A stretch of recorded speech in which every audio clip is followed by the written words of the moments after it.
इसी महीने वेनेजुएला भारत का तीसरा सबसे बड़ा कच्चे तेल का सप्लायर भी बन गया है। इस समय भारत को कच्चे तेल की सप्लाई करने में रशिया पहले नंबर पर है, यूएई दूसरे नंबर पर है और वेनेजुएला अब तीसरे नंबर पर आ गया है। और वेनेजुएला ने सऊदी अरब को पीछे छोड़ दिया है, जबकि पिछले महीने अगर हम देखें तो रशिया पहले नंबर पर था, सऊदी अरब दूसरे नंबर पर था और तीसरे नंबर पर यूएई था, जिससे हमने सबसे ज्यादा तेल खरीदा था। लेकिन अब वेनेजुएला तीसरे नंबर पर आ गया। इसका मतलब है कि यूएई और वेनेजुएला दोनों देशों से भारत अब पहले के मुकाबले कहीं ज्यादा कच्चा तेल खरीद रहा है और वेनेजुएला ने भारत को तेल सप्लाई करने के मामले में अब सऊदी अरब और अमेरिका दोनों को पीछे छोड़ दिया है। इस महीने वेनेजुएला भारत को प्रतिदिन लगभग 4 लाख बैरल कच्चे तेल की सप्लाई कर रहा है, जो पिछले महीने तक 2,83,000 बैरल्स हुआ करता था। यानी पिछले महीने के मुकाबले भारत अब लगभग 47% ज्यादा तेल वेनेजुएला से खरीद रहा है और भारत में प्रतिदिन 55 लाख बैरल तेल का इस्तेमाल होता है।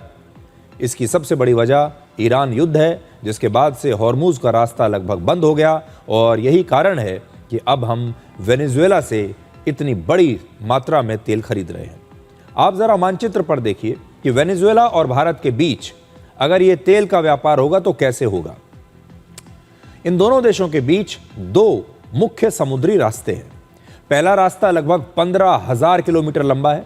इसे तय करने में किसी भी समुद्री जहाज को लगभग 25 दिन लगते हैं। हालांकि रेड सी से होकर जाने वाले इस रास्ते में सुएज कनाल और बाब अल मंडेब जैसे 2 चोक पॉइंट्स भी हैं जो काफी रिस्की हैं। अब दूसरा जो रास्ता है यह लगभग 22,000 किलोमीटर लंबा है। अब इतना लंबा यह रास्ता जरूर है और इसे तय करने में समुद्री जहाज को 25 से 40 दिन भी लग सकते हैं, लेकिन इसे हॉर्मुज के रास्ते की तरह कभी बंद नहीं किया जा सकता, यानी ये कहीं ज्यादा सुरक्षित है। तो ये 2 रास्ते आपकी स्क्रीन पर हैं, देखिए मैं आपको दिखा रहा हूं। एक रास्ता है 15,000 किलोमीटर लंबा, दूसरा रास्ता है 22,000 किलोमीटर लंबा। अब ये जो 22,000 वाला है ये बिल्कुल सुरक्षित है, इसके बंद होने का कोई चांस ही नहीं है, यानी लगातार यहां से सप्लाई हमें आ सकती है। लेकिन इसकी समस्या यह है कि यहां तक वेनेजुएला से भारत आने में 25 से 40 दिन लग जाएंगे। और जो दूसरा रास्ता है वो थोड़ा छोटा है, उसमें भी 25 दिन लगेंगे, लेकिन तब भी यह रास्ता कुछ हद तक पेचीदा है। अब हॉर्मुज के रास्ते से किसी भी समुद्री जहाज को भारत पहुंचने में लगभग 2 से 3 दिन लगते हैं। तो जरा अंदाजा लगाइए आप कि कहां हॉर्मुज के जरिए 2 से 3 दिन में समुद्री जहाज भारत पहुंच जाया करते थे और कहां अब 25 से 40 दिन लगेंगे। इसलिए हमें तेल तो मिलेगा, तेल की सप्लाई हमारी रुकेगी नहीं, लेकिन तेल की सप्लाई जो है वो बहुत धीरे धीरे होगी।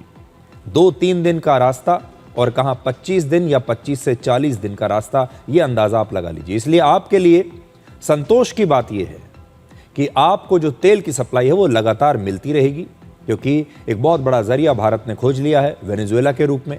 लेकिन ये तेल धीरे धीरे आएगा। अब आपको बताते हैं कि भारत वेनेजुएला से इतना ज्यादा तेल खरीद क्यों रहा है। तो इसकी सबसे बड़ी वजह यह है कि इस समय वेनेजुएला का कच्चा तेल दुनिया के कई दूसरे देशों से मिलने वाले तेल के मुकाबले बहुत सस्ता है।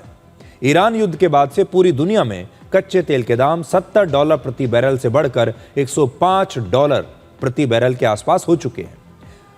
वैसे वेनेजुएला के हैवी क्रूड ऑयल को प्रोसेस करना कहीं ज्यादा मुश्किल भी होता है, लेकिन हमारे देश की कुछ मॉडर्न रिफाइनरीज ऐसी हैं जो इस प्रकार के क्रूड ऑयल को आसानी से रिफाइन कर सकती हैं। इसका मतलब है कि पहले भारत तेल के लिए मुख्य रूप से पश्चिम एशिया पर निर्भर हुआ करता था, लेकिन अब हमारा देश एक ही इलाके या कुछ ही देशों पर भरोसा करने के बजाय बहुत सारे देशों से तेल खरीदने की रणनीति अपना रहा है, ताकि किसी युद्ध की वजह से या फिर किसी रास्ते के बंद होने की वजह से कच्चे तेल की सप्लाई पर कभी कोई परमानेंट असर ना पड़े। और इसीलिए जैसा हमने शुरू में आपको बताया, अब हम 40 देशों से अपना तेल खरीद रहे हैं।